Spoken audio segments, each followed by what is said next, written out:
Good morning. It's a true honor to be here. Thank you kindly to the conference chairs, organizers. It's a privilege to be able to speak to you today and share with you some of the very fascinating findings that I have uncovered through my work in e-government for about the last decade. So I worked in the e-government field with Canada, was part of the team that designed our e-government strategy to be the first in the world. That was our objective when we were assigned the e-government strategy. And we were successful to be the first in the world for 5 years in a row. I'm very pleased to say I was part of that team. And then the year that I left the government and returned to the academics world, we're no longer first in the world. Okay. So when we started this activity in the year 2000, over a decade ago, over 12 years, 15 years ago now, our hope was to announce the use of the e-government technology to transform and reform the public sector world. Now, we had objectives that many of you know, and this is not news to this audience. This is a very learned audience. As I say, I'm honored to speak to you. The opportunity to use technology to change your business world, your government services, your government operations exists for us through the use of the ICT world. And part of this presentation today will show you we have made great strides. But I feel my personal experience from my travels around the world is there is a lot more for us to do. The e-government quenched the society's thirst for using the digital world through public sector services. We have been very successful in using it for service delivery, but we have not been, in my estimation, as successful. We have not embraced the opportunities of e-government in the heart to inculcate it within the world of the public sector environment. I will share with you today the experience that I've had through working with an organization out of Washington called the World Information Services and Technology Association. It represents 80 countries, the national technology associations in 80 countries. And so it's an awful lot of people around the world interested in making advancement and wanting to know and share why some are more successful than others. So we currently are much more what I term transactional, than transformational. Transactional has been effective because transactional is easier, it is safer. It is usually based upon service delivery environments which are short-term focused, linear, i.e. it's a business process or a strategy that you know, something you're familiar with. It's the same organization. It's something that is measurable. It's something that has current business processes that you're familiar with in your own environment. It is non-threatening to your senior executives, and this is a huge motivational factor and a huge area of influence, because those senior executives in the public sector are the senior executives that determine what e-government strategies will be advanced. And if their careers and their interests and their knowledges are limited to one particular organization, one particular department that is obviously silo-based, there is often not only lack of an incentive in order to do something different, but there is a disincentive to do something different if it affects your career. And this is one of the areas that I want to leave with you today, is the message that blending the academic, the public, the private sector, executives and knowledge together in order to make a difference. In the transactional world, it is simpler to grasp, it is safer, and it is understood. So when we started e-government in the year 2000, we thought that it was the catalyst to reform the public sector. It has been the catalyst to use our service delivery focus and put our services online, which everyone has done around the world. And in fact, this year's United Nations report, which represents 190 member countries of the United Nations, the year 2014 was the first time every country had a web presence. So the United Nations represents that as a coup, as an advancement, as a success. So it's nice that we celebrate that. But those of us who have started this, especially in Canada, in the year 2000, we expect and we demand more. We demand more from our executives. We demand more from our citizens. And I'm hoping to encourage you as an academic crowd to also participate more in our public sector environment as well. It has been less transformational from what we initially hoped that it could be. And one of the reasons it's been less transformational, it's not for want of trying. Being transformational is harder. It is enterprise-wide, government-wide, organizational-wide. It is not an individual organization. So the challenges of having agreement through various different executives, through various different business processes, through previous information legacy systems, that is a demand and a requirement which did not exist prior to when we had the internet and the opportunity of this digital age. When we put in our program in the Government of Canada, one of the reasons that we were successful, it's a secret, it's a little bit Machiavellian, but we picked a small group of deputy ministers. These are the ones that head our individual ministries in order to advance e-government. And we picked them deliberately. We picked about a dozen of them. They rose to about 30.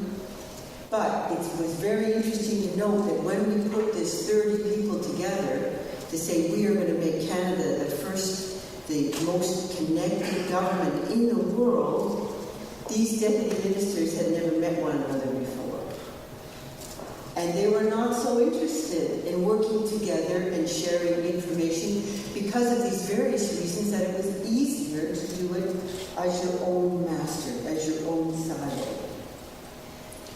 So another secret that Canada did is we gave them bonuses if we succeeded. So it was very successful, but it allowed us to be, as I say, world government, the first in the world.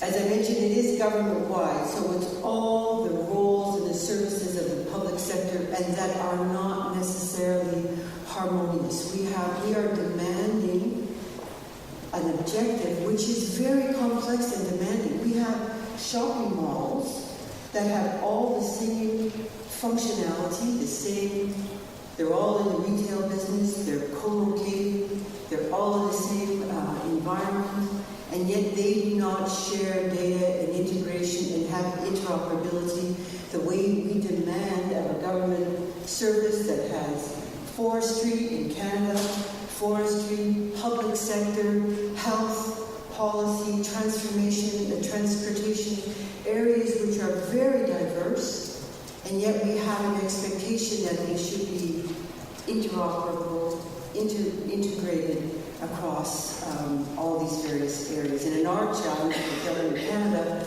of course, we have a small population, 35 million, across a huge country. Another challenge in the transformational world is we are asking not to take what you did before and automate it. It is not what you did before. This is why service delivery has been effective. It is what you did before. Transformational government says, do something that you did not do before. Do it in a different way.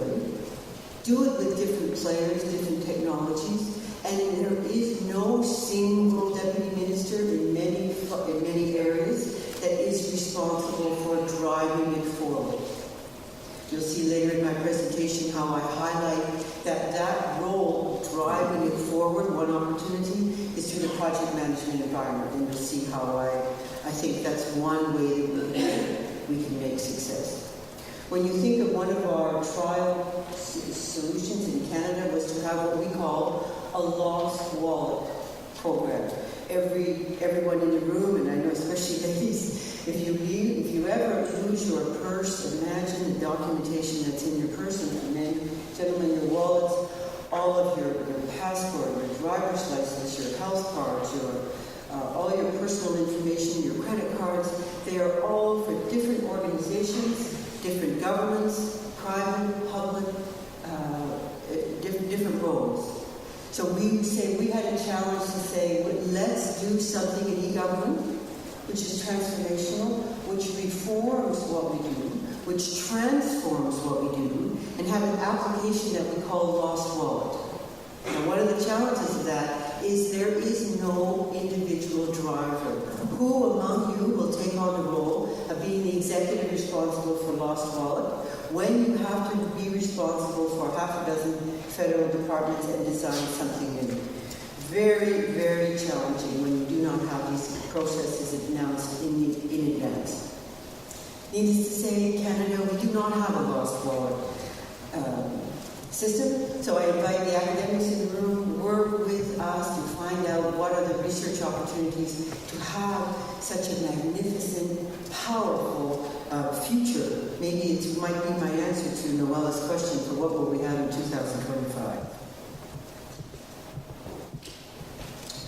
So why, besides the fact that transactional is easier, though critical, but transformational is harder for the various reasons that I've outlined, why has our transformational e-government progress been impeded today?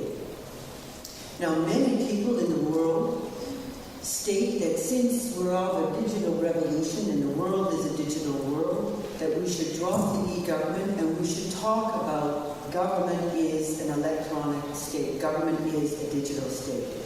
I actually see the value in keeping the nomenclature of transformational e-government because it keeps it in the policy minds, the politicians' minds. It keeps it important to say we need to advance. For example, the United Nations has these for 190 of these countries. They have a report that they do every year that says how are we doing internationally. So as I say, we were number 1, now we're number 11, and so on. The numbers range, and there's a couple of people that do the ratings. But it's very useful to say it's transformational e-government and who's doing what and how do I learn from one another. But it's also very critical that I find as I travel around the world talking about our success in Canada and my research that I'll outline in a moment. I have a wonderful story of arriving in Turkey, making a presentation in Ankara, and as soon as I got off the elevator, a gentleman said to me, last year in the UN report we were 170, and this year we're 160. And the difference between 170 and 160, of course to us in terms of whether or not you have functionality or interoperability, etc., and what your systems are online and web presence, is not as relevant, and doesn't engage you so much as a citizen. But what it does do is it engages the politicians, and it engages the senior officials to say, if my country is advancing, things are working, they're sharing knowledge, I will dedicate funding to this. And none of these countries can advance unless they have those political champions that say, I will fund this. So these have the benefit of having an e-government. But what has made it harder, in addition to being more difficult, is, for example, I outlined only a couple. This is a very short presentation to outline about 5 years worth of research in this field. The risk and fear of failure. If I'm a senior executive, even more so if I'm a politician, I do not want to support initiative that I think might fail. So if it's easier for me to have an e-government process that's within my Department of Transportation, within my Department of Health, and I don't have to worry about the military, I don't have to worry about those environmentalists. I can control all the people within my organization. It gives me a stronger chance of success. It's much better for my career because my career is based upon those successes. But it does not allow us to break through what transformational can be.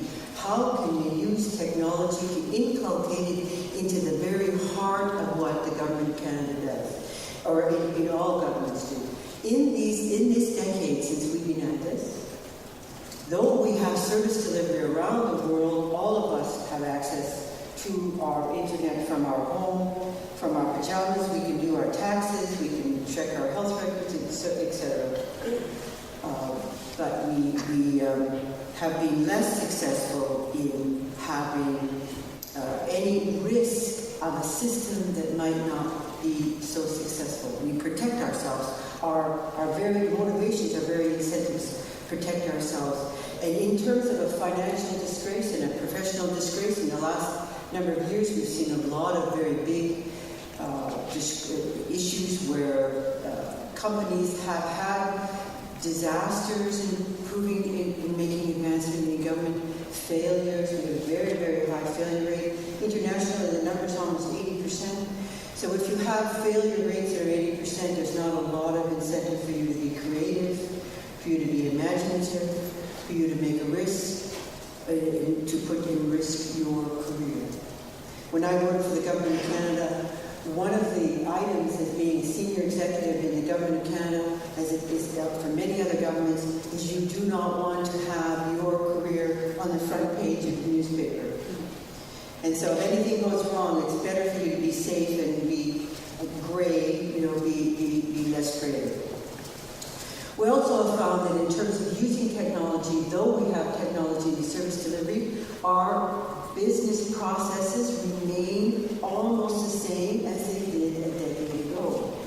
Yes, they're prettied up a little bit because they've got automation is applied to the edges, but more or less what the public sector people do is more or less what it was before.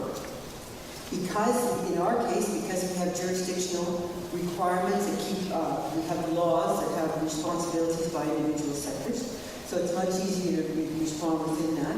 But the very operation of the Government of Canada, in my case, is very much the same operation and business processes that it was. Albeit, the citizens might have better services, which is wonderful. That's one aspect. But we were hoping that transformational eGovernment, the hardest nut to crack so far, has really not been the citizens. The citizens have actually been very welcoming and are very delighted to have electronic services. It is that public sector senior executive group that has not had the support either from the politicians or the academics or the private sector in order for them to have that professional creativity that I think is required in order to do e-government. Some countries, when they do their creativity, have been safer than others. For example, some countries, when Canada did one particular approach at the time, Singapore did another one. We were a little bit more conservative than Singapore. They decided to do with their very first public e-government system was something that you could not do before. So it's not what you could do before, we'll do it better, faster, smarter, more effectively. That we take as a given because we're in a world of technology. It is something that you could not do before, and that, what Singapore did, is they said the biggest problem that they had was traffic, getting a parking spot in order to come downtown for appointments.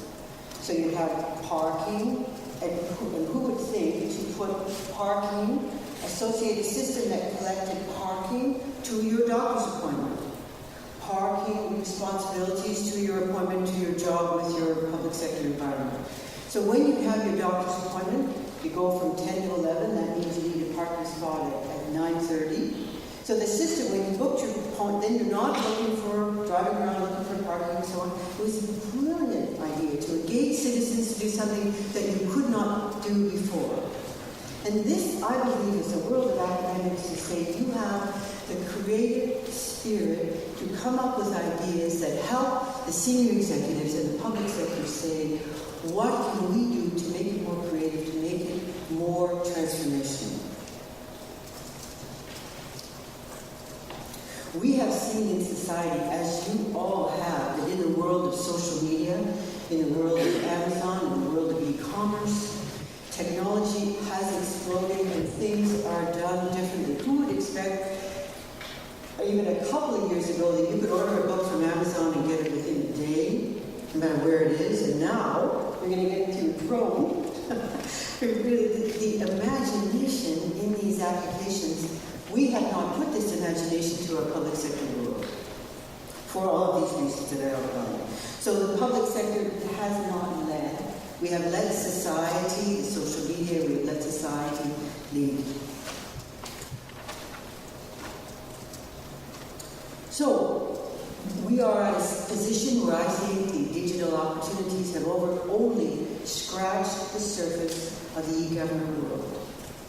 So how can we advance this? And that's one reason why I'm very pleased today to talk to you, to share with you some of the ideas that we have, but also to have you engage. Seriously, when I worked for the government for 20 years, even as an academic, I never met an academic, worked with a university, worked with a think tank to say, how can you help us design something new and creative in the policy world, in the ICT world, in the business process world, in the citizen-focused world?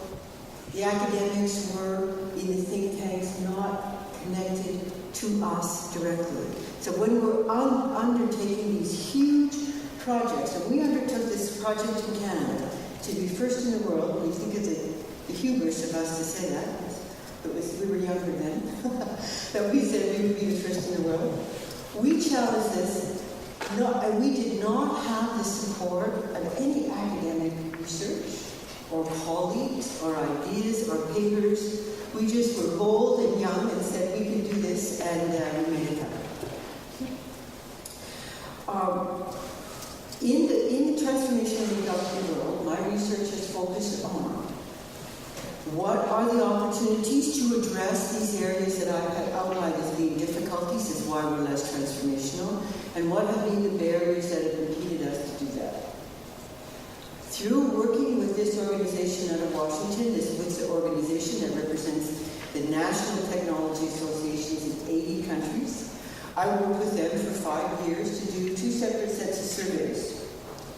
What are your challenges? What's holding you back?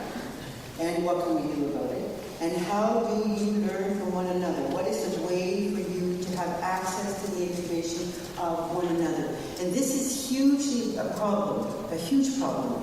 When you're working on a particular project in a government, you are down in the bowels of an organization. How do you say, gee, who else in the world is designing an electronic health card?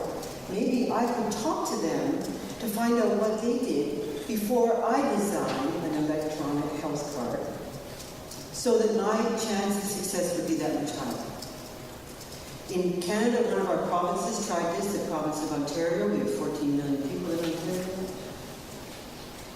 It's one of our failures. We do not have an electronic health card in Canada. But maybe if there's a way for us to have this international repository, which is what we're trying to do through WITSA, so that we can share with one another how do you have access to that information. I also see that one way out of this quagmire of being more effective in the transformational eGovernment world is through project management. And I don't mean project management, and you'll see I'm critical, even though I'm what's called a professional project management. I hold the designation of being a professional project management, as well as my PhD. You will see that the project management processes currently do not, in my estimation, do not meet the needs of a transformational eGovernment environment. We are surrounded in technology, and yet within our own business process world, within the public sector, within our management of projects, we do not have technology to help us make it happen.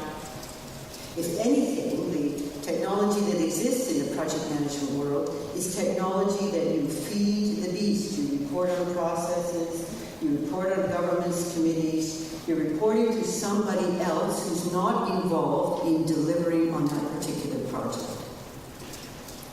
So you're serving the wrong master. And you have no technology. I invite this learned group to come up with project management methodologies that can meet our organic world, our fluid organic world that needs our support in order to make a difference. So in this project management world, I'm going to very briefly outline 3 aspects for you. One is the role of project management as a science.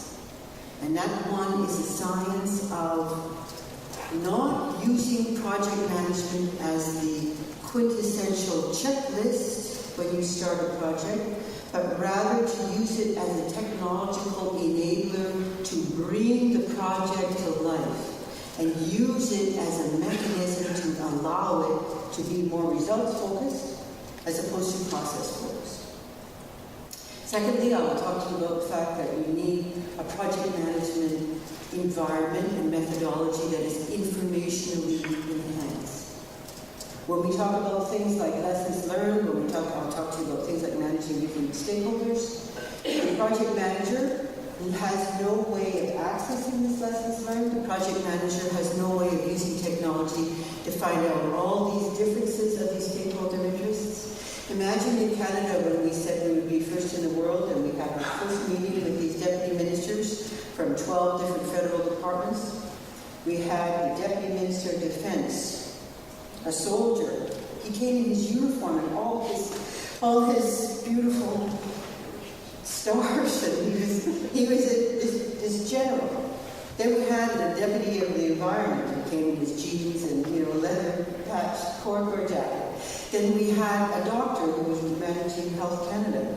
Then we had another biologist who was managing forestry. Imagine saying to these 4 gentlemen, now you have to share information. You have to share knowledge. You have to be interoperable. You have to be integrated. Really, it did not go well. It did not go well. It was. That's another story for another presentation to give you all the insight into what made that bring that into life. Okay, so my points are. I want to talk about the science of project management as the enabler to bring a project to life, not the element that defines it. I want to talk about project management being the driver, being the poor fellow on the firing line that says this is results-based. So imagine taking all those 4 or 5 gentlemen that I just described and say, now we're going to do a lost wallet application or an e-health card or something, and say to them, now who among you is going to take on this task of being responsible for the lost wallet? Oh, not me. That's another fellow, that's the other guy. And you're crossing all these different organizational silos. It was quite a challenge. And then thirdly, I want to outline for you very quickly, through the work that I did with this international organization out of Washington, I designed these surveys, I did these interviews with all these countries from around the world saying, what is holding you back? Why are you not using technology in your public sector environment? Why do your kids have it in your social media, and why are you having Amazon and e-commerce and iPhones and games? But when you go to work exactly the same job that you did 20 years ago. It hasn't changed. So how can we make a difference? We came up with a set of holistic, synergistic set of 10, a compendium of 10 challenges. And I say holistic because they all apply to every government-wide e-government challenge. Synergistic in that they are interrelated. This is one of the things that technology allows us to do, to be influenced by one another, which is another challenge in the systems development world. When I grew up in the computer science world, we say to people, what are your requirements? Get them down, write them down, then we wouldn't talk to the client. We go over here and build the system. Now we come back and say, is this the right system? No, it'll change. We go over here, rewrite it again, and there it is. That's how we would build computer science systems. But those systems were primarily in the corporate world. We knew our business processes, we knew its finance, it was human resources, it was corporate. It was not at the heart of the organization. You did not have technology support to manage offenders in a prison. You did not have technology support to manage the field of operations for the Department of National Defense activity. Okay. In these particular areas,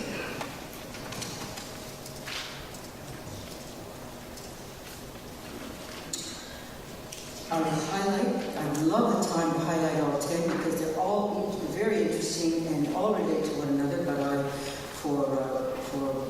to respect the hour, I will focus on 4, which I think are really the most interesting ones. Number 1, conflicting stakeholders. Now, all of you know I come from a big Irish family, and so I have 8 brothers and sisters. We cannot agree on anything, let alone where we're going to go to dinner or nothing. And yet we are asking in an e-government world, we want agreement, we want universal acceptance, and when we say what the requirements are, we want it locked down now, even though we're not going to design it until 2018. But we want you to agree today, May 2015, when it's going to be.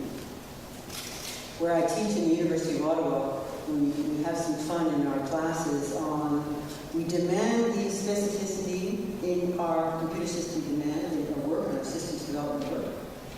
And we demand that specificity to say how much work you're going to need, what's going to be the product of a system, remember, that has not existed before. We have no lessons learned, we have no precedents, we have no examples, but our systems are going to require you to specify in advance precisely how much work you're going to need, when you're going to do it, and so on, that feed these very governance committees and these project management processes that I'm referring to as, say, feeding the wrong master and feeding the beast. And yet for everybody in the room, we say, how long did it take you to get to work in the morning? Something you've done every day for 20 years, 15 years. Oh, it's, 30 to 35 minutes, 20 to 45 minutes, depending on traffic. And yet when you see our specificity, our work breakdown structures, we say it's going to be 2.37 man-years in 2016. Our systems demand that specificity, which is farcical when you're building these projects that we're talking about today. And furthermore, we're locking down, we ask you for that specificity, and if you don't need it, then we criticize you. So we said, you said you need 2.37 man-years in 2017, you only needed, or you needed 5. Oh, you must have done a poor job. So the system failed. So we're very conscious of the fact that that is a limitation. So how can we use project management to make a difference? Project management as the enabler to bring it closer to life, as project management that is informationally enhanced, so that people involved in doing the work have access to it. One of the fields is conflicting stakeholders. So what are all of your interests in this system, all across your enterprise-wide? How do you make a difference on managing what your interests are? Now in Canada, I used to work for the Department of Finance in Canada doing federal provincial policy work. We would have federal provincial meetings with, as I mentioned, Ontario, 14 million people. We have Prince Edward Island, 140,000 people. And we'd say, we're at a table, are we equal partners? No, we are not equal partners. But how does the project manager manage the changing requirements and interests of those stakeholders as they move through our projects, which can be years down the road? They are not fixed in stone when the system has started.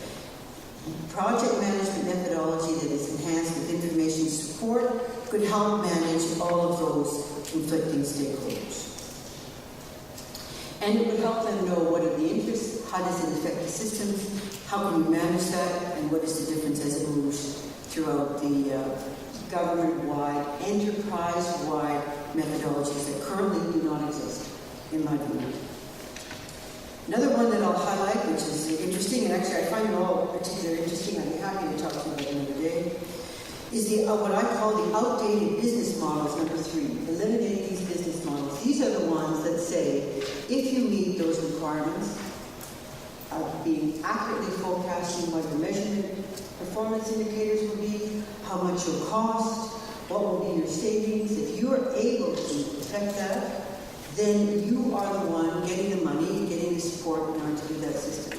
The ones who are able to predict that with that kind of specificity, in my view, are not the ones that should be transformational e-government challenges. The ones you should get, the ones that are harder, more imaginative, more creative, more complex, and if that means you are unable to meet that criteria, it doesn't mean we should push you into a box that doesn't refer. I say we should have business models that reward you for being more creative. When I had a wonderful job in one of the federal departments, the first thing the deputy minister said to me is, what do you need in order to make e-government effective in our department? And my point to him was that we need the right to fail. If we don't try a project that fails, then we haven't tried hard enough, in my estimation. Another one I'll highlight very quickly, and I'll just highlight lessons learned, and then I'll conclude with number 8. Lessons learned, as I mentioned when I worked in this group out of these 80 countries, obviously we are saying, how can we learn from one another? What is our advantage from one another? How can we stand upon the shoulders of one another to learn so that we can be more effective in transformational e-government, so that it can meet those goals of social harmony, economic sustainability, not meeting accounting steps, not meeting checklists. How can we have a much larger focus? And currently on our lessons learned, we have not made, there's no incentive to do lessons learned. The major key project folks are not involved in the lessons learned. There's no incentive. There's no way to share lessons learned internationally. And there's no way to get at it. And finally, I will conclude on the role that I think in designing a new project management methodology would be the role of that project manager is that driver. It is the one person between those disparate departments, between those disparate deputy ministers that says, how are we going to work together to drive towards a result-based solution? And the United Nations in 2014 said one of the outstanding challenges is collaboration. Even though we're being successful services in a service world, we will not have success unless we find that this role of the project manager can be that driver, negotiator, third party in order to make it happen. I will conclude just by saying I believe that the opportunity of transformational e-government to meet those goals of social harmony, economic sustainability, e-democracy, those goals are still valid. But we need help and connection and bridges between the academic world, the public sector world, the private sector world, in order for us to be successful. And I think that there's people in this room that can do that. Thank you very much for your attention.